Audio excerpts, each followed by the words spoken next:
Hello, everyone, and welcome back to the Playbook for Leaders and Entrepreneurs. Today, I'm beyond excited to welcome Octavia Goredema to the podcast. Octavia is an award winning author, career coach, and the founder who helps professionals unlock their full potential at work. She's the host of the Audible original Brand Yourself for Success and How to Change Careers. And she also writes for Harvard Business Review on career growth and leadership. Octavia's insights and lessons have deeply resonated with me and continue to inspire the way I think about growth and success. I cannot wait for her to share her journey, her wisdom, and strategies she uses to empower others to step forward in their careers with clarity and confidence. So, Octavia, I am really honored to have you on the show. Thank you so much for joining us. My goodness, Sid, what a warm welcome. Thank you. I really appreciate that. Thank you so much. So happy to be here. You're welcome. And I think 2, 3 months ago, I heard the Brand Yourself for Success book, and I was like, wow, this is so good. I have to get you on, and we are here. Oh, thank you. Thank you so much for listening to my Audible original. It means the world to me. Often when you're creating something, you're kind of just doing it from the heart, and you have no idea how it might connect with others. So I really appreciate you reaching out after you listened. Yes, I loved it, and it's a must listen for anyone who's serious about their careers. So let's kick off. If you could give us a little more insights about your personal life and your business, so our listeners can get to know you a little bit more. Of course. Well, as you mentioned, so eloquently, thank you. I am an author and a career coach and the founder of a career content company called Fire Memos. Um, and I'm joining you today from Los Angeles.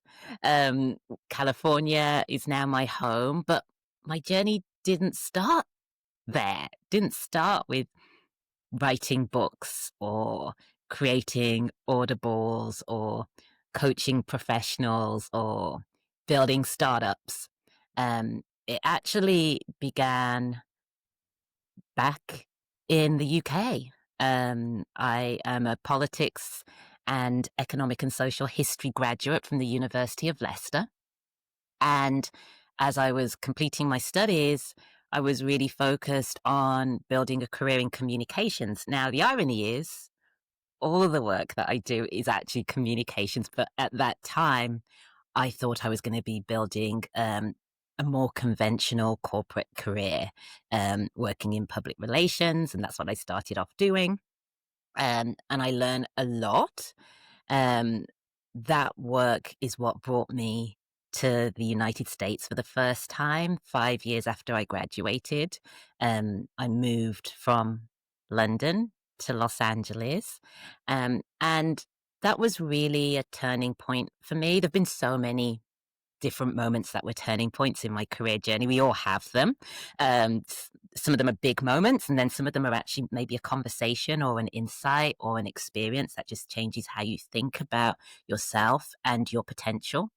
And coming to the United States, and specifically coming to Los Angeles, which is 5,000 miles from London and 8 hours time difference, and felt like a whole other universe.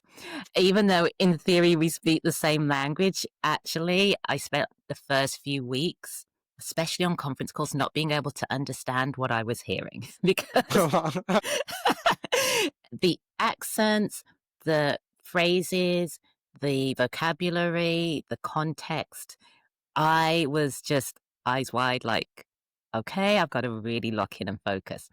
And being out of my comfort zone, not having a network, not knowing how to get from one place to the other, um, not understanding the currency. It sounds so simple, but I really struggled with coins at the beginning. So I was like, which one is which? It took a while for that to click.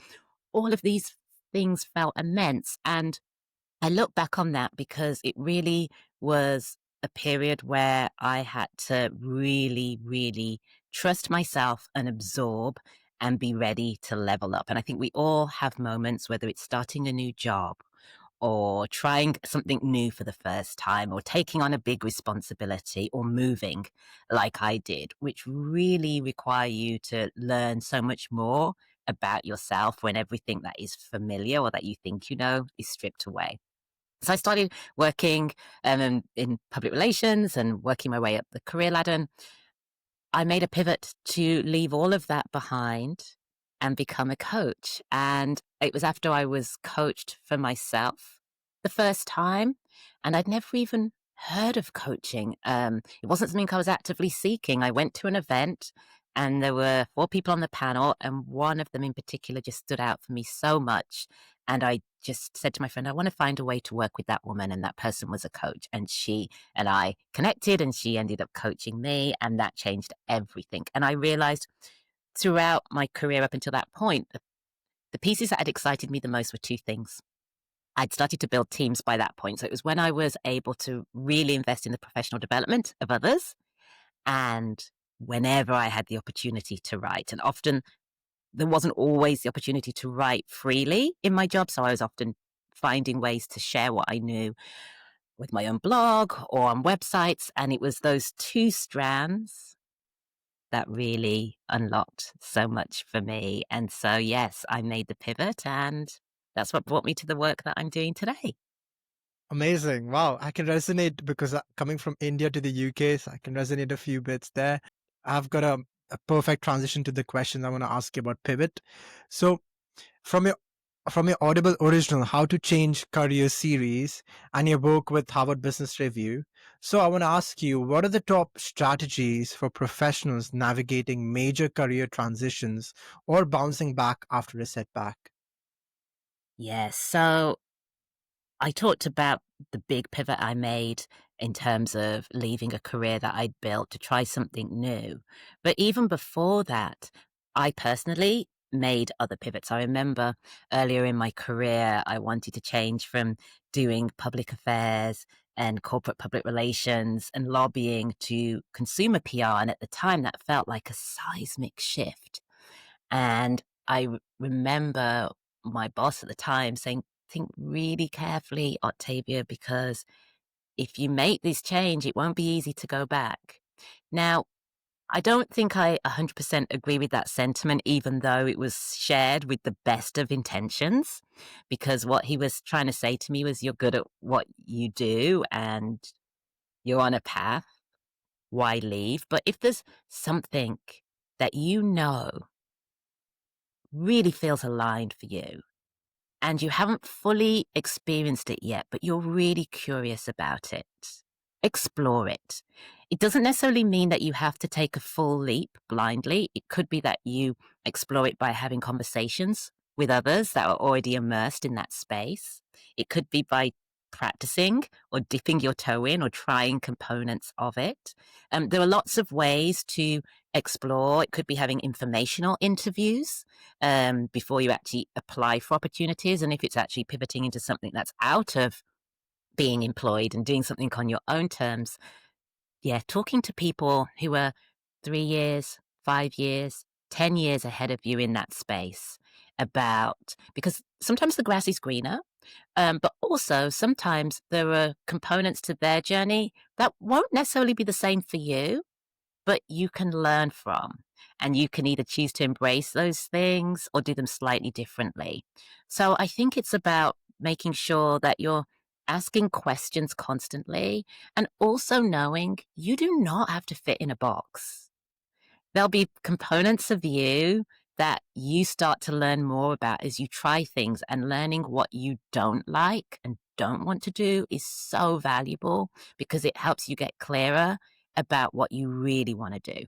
I think very early in our careers, we're trying to be really good all rounders, right? We're trying to absorb as much as we possibly can and we're laying foundations. And then there comes a time where you have to really lean into your zone of genius. You have to really lean into the components that make you stand out, whatever it is you're pursuing, because that's where your superpowers are when you really play to your strengths. And so, if making a shift supports that, get curious, ask questions, and then try. Love that answer. I love it. Thank you for sharing, Octavia. I have another question based on your book that was called Brand Yourself for Success. And you mentioned Yes. there, with over 74% of hiring managers using social media to screen candidates, and LinkedIn noted as well that people with strong personal brands get approached more for job opportunities. So, my question to you is, what are the key things we should focus on when building an authentic personal brand online? So, yes, there were so many people in my network who have had opportunities come their way that they didn't know about.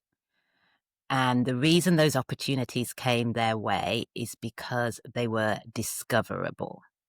Sometimes they were discoverable because someone was literally searching for someone who has their skill set and expertise, and their LinkedIn profile or personal website, if they have one, came up. Other times it was because their name was shared with someone who was looking for what they could do. And so embracing what you do well and making sure that people can find you is the first thing. Some people think sometimes, oh, I have to be posting all the time. That's not necessarily true at all. Just having a presence that someone can go and find if they're looking for someone like you is the first thing. It's the first thing. And then the authenticity piece that you mentioned, um, energy and interests are so tangible. If someone is really interested in something, it shows in a conversation. If someone enjoys doing a certain type of work and when they talk about it, that resonates. And so if there are things that you have done that you are proud of, if there are things that you're working on that you're enjoying, if there are insights that you have from something that you've just completed, share them. Talk about them with your peers. Post about them. Talk to people in your organization that are a few years behind you about what you're working on. There's so many ways that you can convey what you do well and what you've learned with authenticity because that experience is yours. And I think sometimes people feel, oh, but I've only been doing this for so long, or, oh, but isn't this just my job to know how to do this? Now, that's fair, but you also have to remember there's always someone looking at you, even if you feel like you're just figuring out your next step, or you've just landed that opportunity, or you really want a promotion, you haven't gotten it yet. There's always someone who's looking at you where you are right now in this moment and wishing they had that opportunity. That I have a follow-up question on that. So, do you recommend like people who already have a job, a full-time job, is it both for them to create a personal brand online as well, or it's more for people who are looking for a graduate job after university? I firmly believe maintaining your own brand is valuable regardless of what stage you're in. It's just as important in a role that you're in, even if you're not looking to leave, but just for people who you work with and alongside and the customers or clients that you support or the audiences that you engage with, know you and who you are and what you do best. If anything, it's even more valuable to be thinking this way when you don't think you need an opportunity, because you're building trust. What do you want people to know about you? If you are not in a meeting and your name come up, how would you want a coworker to describe you? How would you want your manager to describe you? How would you want your manager's manager to describe you? I'll give you an example. I'm a career coach. And, I coach professionals who have just started their careers, who are like a few years into their careers. And I also coach professionals at C-suite, in the C-suite at Fortune 500 companies, a whole range. I had an early career professional that I was supporting, and an opportunity came to her team for someone on their team to present at the company town hall. And she raised her hand. And it was Oh, really yeah. short notice. It was really short notice to do this. I think someone had gotten sick and couldn't do it anymore. And so in our coaching session, I was like, oh my goodness, I'd love to know what was going through your mind when you volunteered to do this. And she was like, well, Octavia, you had reminded me how important it is to keep track of the things that I enjoy and the things that I'm doing. And even though I hadn't shared that with anyone else, when the opportunity came, I knew I already had something I could share that could be helpful. And so she did it. It was amazing. The CEO of the company, who didn't know her name before, was now reaching out to her, not just to congratulate her, but to ask her if she could help another team with the project. Wow. All because she decided to use her voice in maybe a 3-minute slot in an internal meeting. Changed so much about the narrative about who she was and her own confidence as well.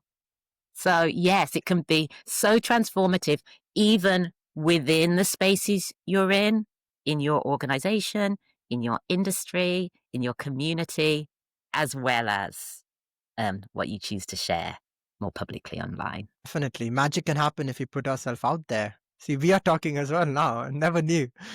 Yeah. Exactly. You reached out to me after listening to something that you had heard that I shared. I Yeah. didn't know that it had resonated with you. We have a conversation. You ask me, would I be a guest? I say yes. Yeah. I love that.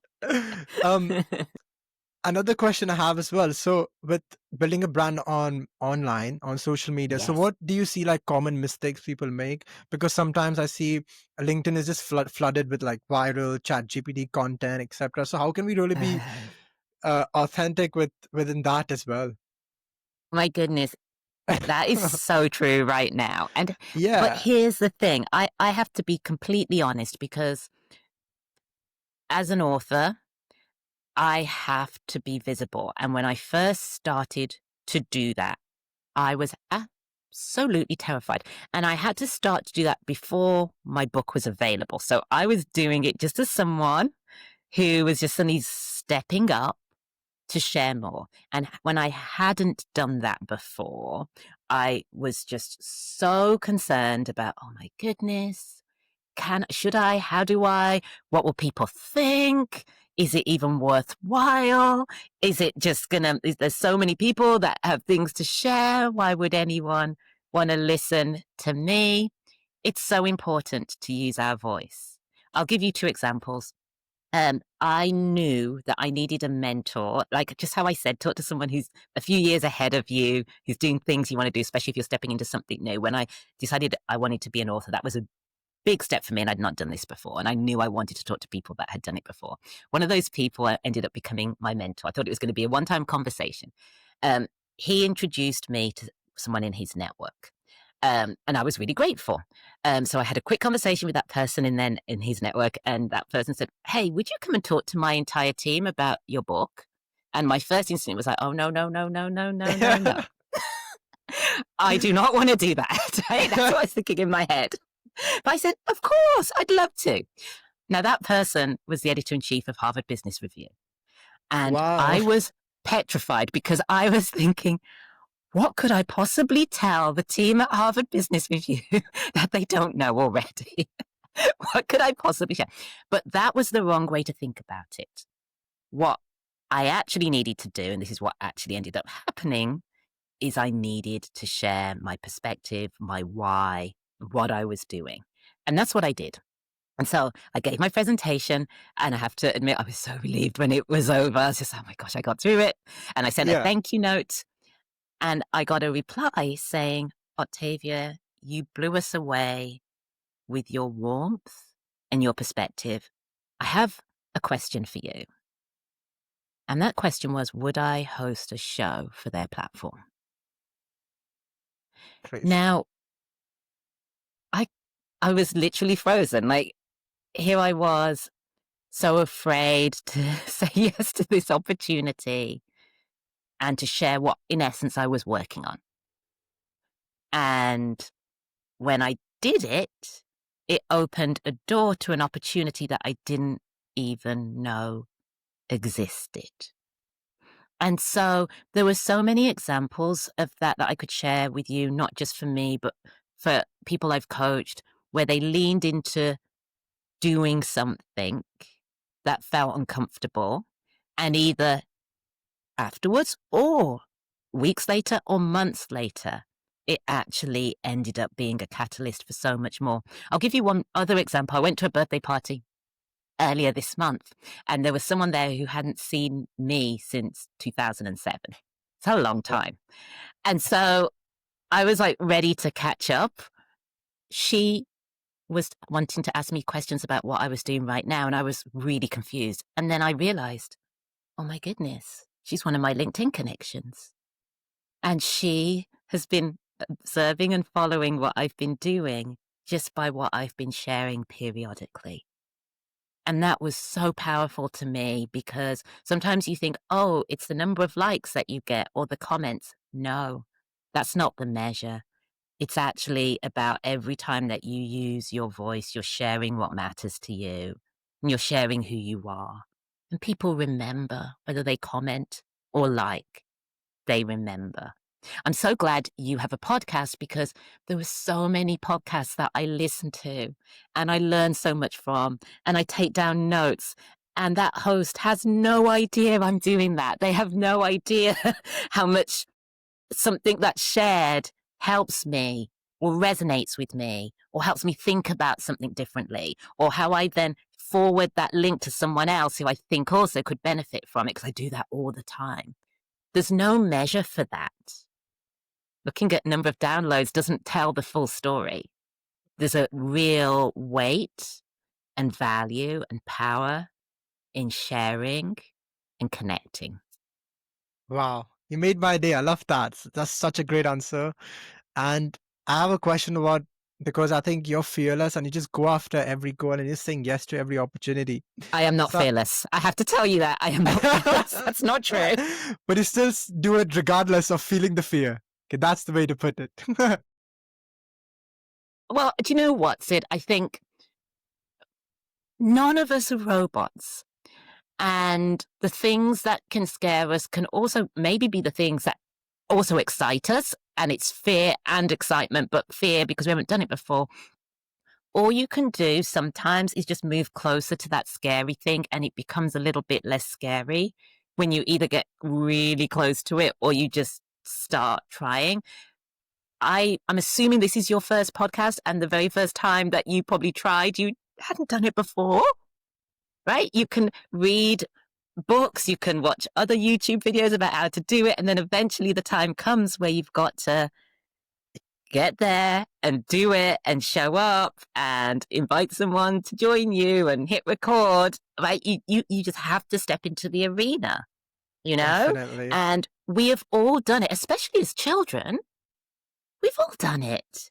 Taking the first day at school, riding a bike. And as we get older and older, we get much more risk averse because we're afraid of falling or stumbling or making a mistake. We are not being graded in every single second of our life. We are Yeah, not. But in our minds, we're thinking that way. And that's not true. No one is watching you as closely as you're thinking about yourself. No one. Nobody. definitely. So like when we're young, we have all these big goals, like anything is possible. I want to be this, I want to be that. But when we grow up, we just stop doing that, which is crazy. Yeah, I think we get conditioned. We get conditioned to what success should be or not wanting to make mistakes. Mistakes are really important. How else are we going to learn? Yeah, definitely. And I think you mentioned in one of the podcasts I listened, you said, don't let fear stop you from doing anything. So, since we're talking about fear, I want to ask you, so what practical steps we can take to be fearless, push past self doubt, and go after every goal we set? Yeah. I think sometimes you need to pause and remember a time when you did something that you didn't think you could do. And that might be something personal, it might be something professional. Go back and remember to how you felt before you did it, and then you did it, and then all of a sudden it perhaps just becomes something that, oh, I did that. And you might not even think about it with the same significance anymore because it's just something that you did. Every single one of us has huge moments. One of mine was going to university. Sounds crazy, right? I mean, I was a good student. Why should that feel like it was a big deal? I really thought I couldn't do it. It's hard to rationally explain that now.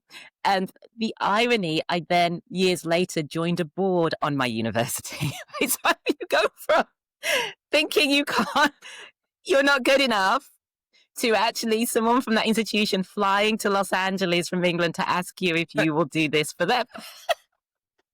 Right? But if you told Octavia when she was 17 that not only would I go to university, I would love it. It would be amazing. Just that in itself, regardless of what comes after that, just that in itself, I couldn't see it. It was so close, but I couldn't see it. Right? And then in the end, I was just like, okay, I'm just going to try.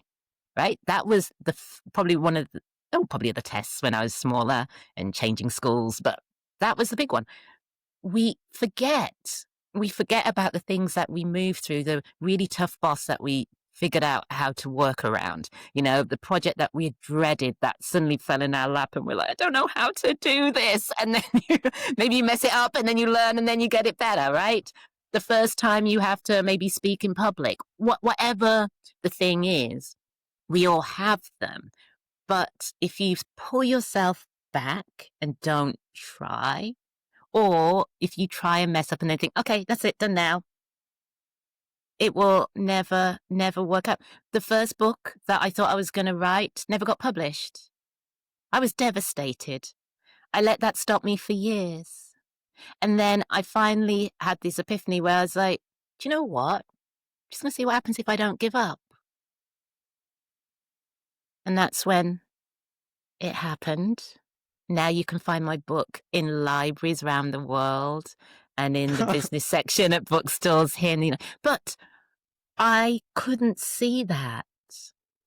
And if I just stopped and stayed in that place, none of those things would have happened. And there wasn't some timeline I needed to reach. I didn't need to do X by X date. My career is mine. So I don't know why I stopped. But the fact that I did stop for so long and then decided to try again actually is the most important thing of all, the decision to try. Love that. Octavia, honestly, is such an inspiration. Probably our listeners now as well are fired up with your story. So thank you so much for sharing. You're so welcome. And as you mentioned, you coach many leaders across organizations like Google, Tinder, Nike, and many more. So, what common patterns do you observe among individuals who accelerate their impact and visibility? Oh, I love that question. Do you know, careers can be really messy, like so messy. And often how something looks, like people will look at someone in a certain position, whatever that position is, and think, oh my gosh, that person does this. And then the actual individual is like, oh my gosh, I feel stuck or this is hard. No one knows what your career feels like. They might see a title or who you work for or what you've accomplished, but they don't know what it feels like. And what I learned was that very, very few people, especially once you start working, then you've been working, for a couple of years, then a few more, and then a few more. Very few people have space to actually really talk about what matters most for them personally when it comes to their career. They'll have team meetings. They might have a good relationship with a manager or another senior leader that they perhaps can use a little bit as a sounding board, but there's always sometimes just a layer to that because you're co-workers, right? Or there's a professional dynamic. And so the one thing that I love about being coached, because in addition to being a coach, I continue to be coached, is that coaching gives you a space that is 100% for you. No one else's agenda, no one else's expectations. It's yours. And the reason I emphasize this is the people that get the most out of that are the people that are ready to be really honest with themselves. And then the people that don't get the most out of opportunities like that are the ones that are not ready to stop and really think about what they want to do more of, or what they need to let go of, or what they need to change in order to be more successful. Now, when I say successful, you as an individual define what success means to you. And the people that thrive the most, to answer your question, have a very clear idea of what success means for their organization, for their team, and for themselves, and the part that they play in that. And they are ready not only to do their best work, but to help make sure other people around them can do their best work also. Now, changing gears, I want to know about AI in part of career. So, is AI a Yes, threat to career growth or an opportunity? Would love your perspective on this. both. I Okay. think it's both. And I think there's so much that's shifting so quickly. I can't even begin to imagine how it will be impacting my work 3 years from now and, the people that I work alongside. But I think it's both. You know, there's people that I coach that are telling me that, oh my goodness, we need to be showing how we're using these tools to be more productive. Because our leaders want to see that we are embracing using these tools. Some people feel really excited to do that. Some people don't want to do it at all. And I think it's important for us to become familiar with how it can add value to what we do, but also to make sure that we really value this, the connection, one to one, and really using our voices. You mentioned something when you were asking me about personal branding and AI created content that you're seeing flooding LinkedIn. The thing that makes me the saddest about that isn't so much that people are using AI to help them. I don't think that's a problem, but that they're not using their own voice as they do this. Because what you can do is start with your words and start with your connection. And I think the one advantage that we'll all have in this transition period with AI becoming more and more prevalent is the power in that one to one and interpersonal dynamic and those interpersonal skills and that connection and our networks and how we use our own voices. You know, I say to people that I coach who have been perhaps using AI to help them prepare for interviews or to work on resumes. And it's great to get, you know, a sounding board to help you fine tune something. But at the end of the day, you're going to show up in an interview. You're going to have to interact, right? And if you get hired, then yes, there'll be tools that you'll probably be using, but you still have to connect with people that you work with. And so maintaining that and there not being a huge gap between perhaps the outputs of what you've created, but also Yeah. your own knowledge. So You true. have to allow your knowledge and perspective to shape how you are using what you use, because then it's a double value. There's you plus the tools. Definitely. And we can spot AI written content like that now because we're so Yes. used to looking at it. So I think being yourself and sharing content, being authentic is anyways we're gonna stand out. So that's a good way you said. Yes. I agree. Yes. And with as you mentioned with AI reshaping roles, how can we stay ahead of change and keep learning and avoid becoming obsolete in our fields or roles, according to you? I firmly believe it's about staying curious, not just about technology trends, but staying curious about things that actually interest you. You know, often we can look at our to-do lists and they never end, right? As soon as you Yeah. cross one thing off, Laundry list. yeah, another thing comes on. I firmly believe every single person should do their own personal performance review and not just once a year. If you can do it every quarter, I think that's fantastic, where you stop and you pay attention to not just what you have done, but also what do you want to do more of or what are you curious about?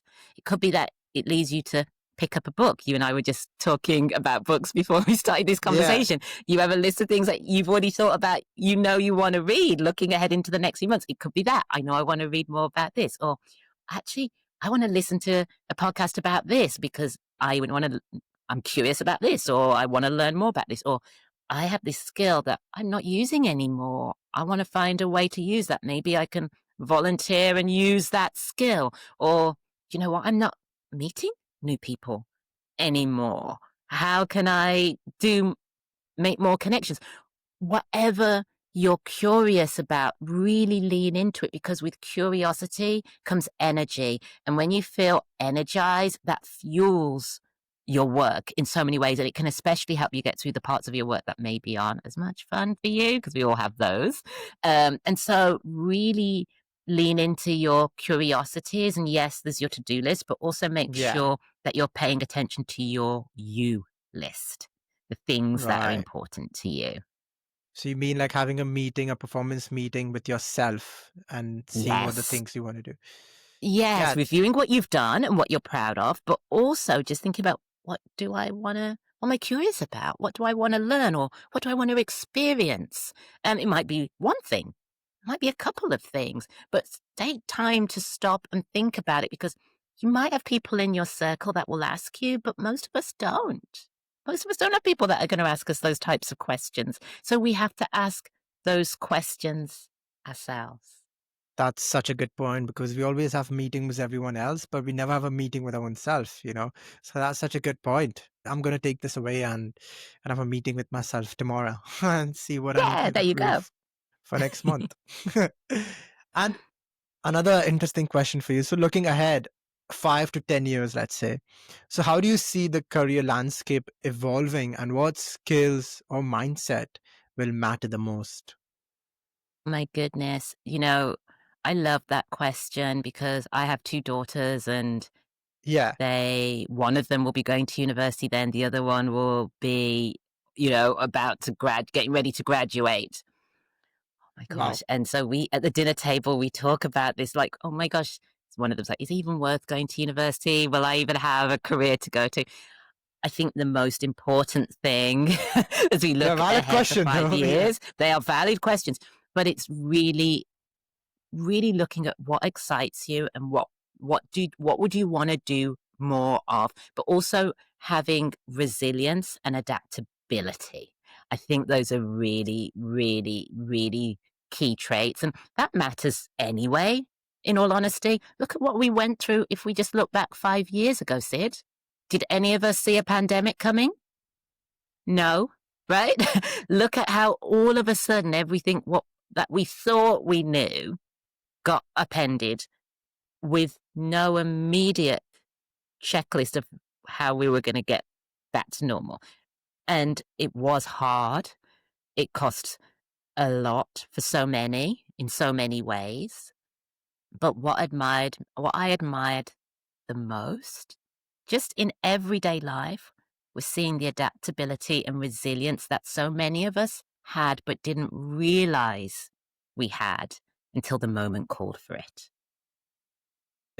And then a follow-up question. So what do you advise in terms of career planning? Should we look like 6 months ahead or year ahead? What do you advise? I think I think it depends what stage you're in, and I'm not talking about seniority. I'm actually talking about for you personally. Sometimes there's something we've been working towards for a long time and we get it, and that's amazing. And then we have to give ourselves time to experience that and to embrace that and to start learning and growing. There are other times where we're getting restless for whatever reason. We could have been in our role for 3 months, 6 months, 6 years. The timeline isn't really important. It's more how we feel. So I think it's really important to look at your own journey and where you felt the most aligned and connected, and what you are curious about, and also who you might need to be in your corner as you're navigating that. One of the concepts I talk about in my book, Prep, Push, Pivot, is having your own personal board of advisors. And sometimes we have that informally. Personal board of advisors sounds very, very formal, but actually it might be a boss that you had that you really, really bonded with and they may no longer work with you. Maybe they moved on, maybe you moved on, but there's still someone that is in your network. Maybe it's a friend who is in a similar field to you and you support one another. Maybe it's a cousin who's always been motivational and inspiring to you, even if they're in a completely different field. Often there are people that matter to us. And then sometimes there's people we meet by chance. And then there's sometimes people that actually they don't know that they're inspiring us, but we follow what they're doing from afar and it helps us figure things out. So I think it's really important to make sure that your circle is one that's going to be motivating to you and supportive of you as you are either happy where you are and working to your next steps, or if you're feeling a little restless, figuring out what you're going to do next, because that is really magical. And, I shared one story about how one mentor opened up so many more opportunities for me than I could have imagined. That's really, really important for us all to remember because we are so used to being our own advocates all the time at work and, when we're applying for jobs and, looking for promotions. But often we need to know when other people can pour into us as well and maybe ask us a question that makes us think differently or make a suggestion that makes us think differently. And that is so valuable.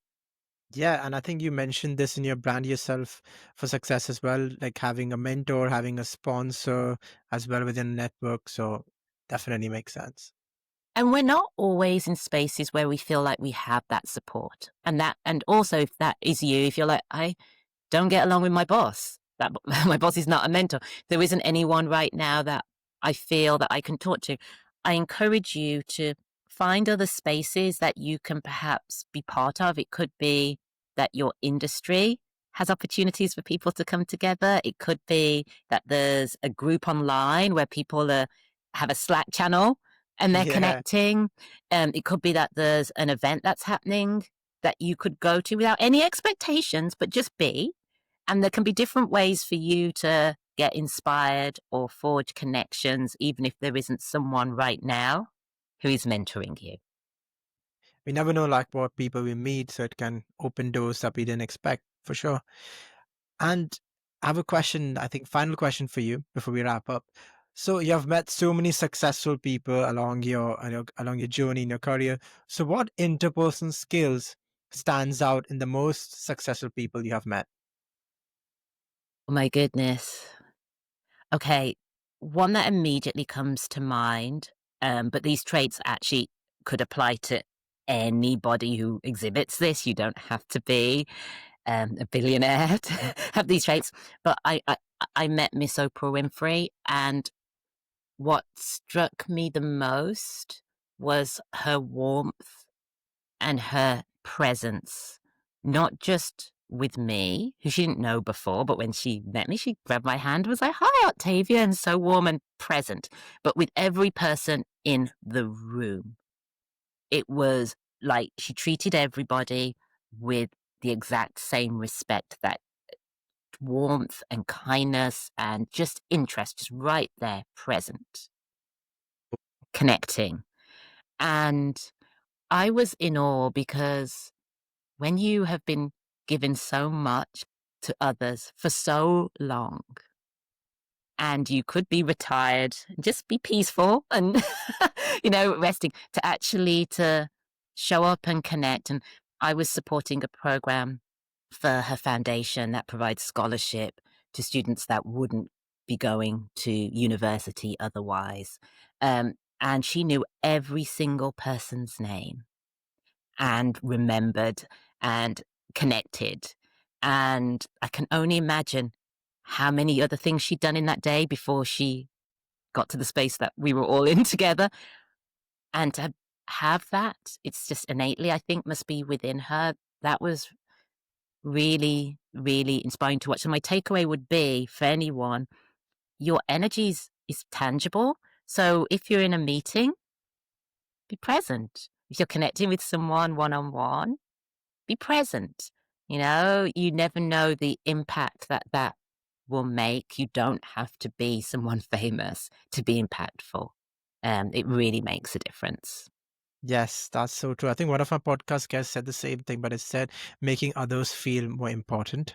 I think that's Yes. the same And thing it's you're saying. exactly that. It's about the connection and yes, and I've seen on the flip side people who are in leadership roles, however you define it, who don't do that. They're distracted constantly and impatient and just thinking about themselves and what's next. And, you can tell that they had a bad meeting because they're bringing that energy into the next space that they're in. And the people that can actually compartmentalize those parts and to really just be present no matter who you are, that I think is a really That's such valuable and special that's such skill. a valuable lesson. Thank you so much, Octavia. It's been 45 minutes. It's been amazing. So many key takeaways for our listeners. So thank you so much for joining us today. Appreciate it. Oh, thank you so much for the opportunity. I love what you're doing and honored to be a guest. Thank you. And for our listeners, if you enjoyed the episode, please comment below what's your biggest key takeaway from this episode. And I'll link Octavia's all social media handles in the show notes. And I highly recommend to buy her book as well. You have the book behind you, Prep Push Pivot? Yes, that's my first book and my Audibles as well. You can find Yes, exclusively on Audible How to Change Careers and Brand Yourself for Success. 100%. And it's honestly, if you listen to that book, the audio quality and the way it's structured is just unbelievable. That's why I reached out to Octavia. It's so good. So I highly recommend to listen to it. So yeah, thank you once again, Octavia. It's been an honor, and thank you to our listeners as well.